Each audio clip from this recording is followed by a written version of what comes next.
Hello， 大家好，小德来了。户外露营的用品呢，在悄悄改变中，比如帐篷的空间越来越大，携带的重量越来越轻。还有你会发现，现在户外用电产品的趋势越来越多，随着户外科技的不断进步。那今天呢，我们就来聊聊户外用电的种种需求和大容量移动电源的选择。如果你也是户外爱好者，那这个影片呢，一定会对你有所帮助。那我们就接着看下去吧。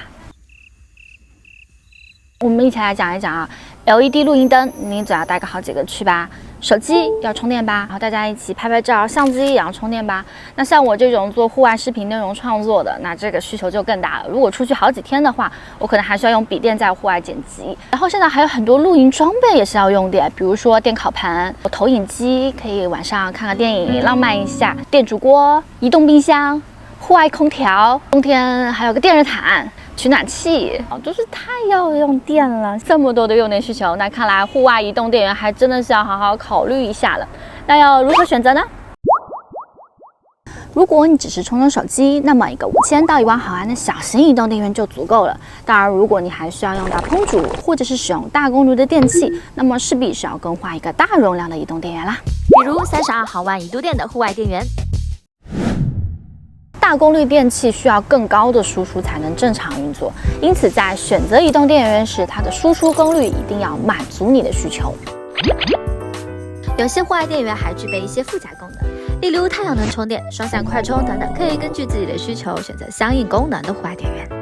我最近入手了一款绿联的，它非常耐用，采用汽车级磷酸铁锂电芯，耐高温、安全稳定，而且具有出色的循环寿命。各种充电口插座一应俱全，可以同时为多个设备充电，还有一个方便的显示屏，显示功率、剩余电量等等。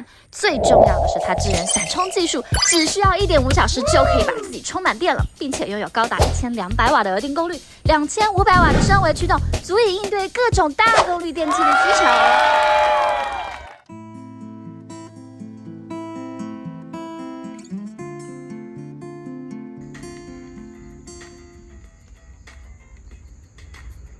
煮好了。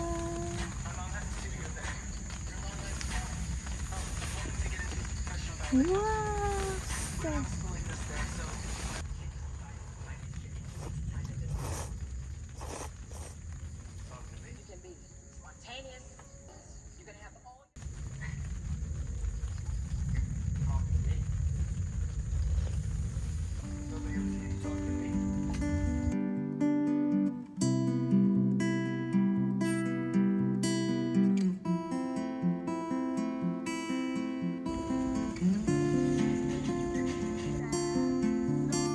如果你还计划加入移动冰箱和空调，也可以考虑入手太阳能充电板，在白天充电，随时保持电量充足，还可以床车露营，给电热毯供电，睡个舒服的觉。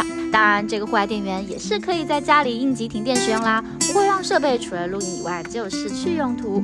希望我的经验分享可以让你的露营之旅更加愉快舒适。如果你喜欢这个影片，请记得给我们点赞、分享和订阅哦。我们下期影片见啦！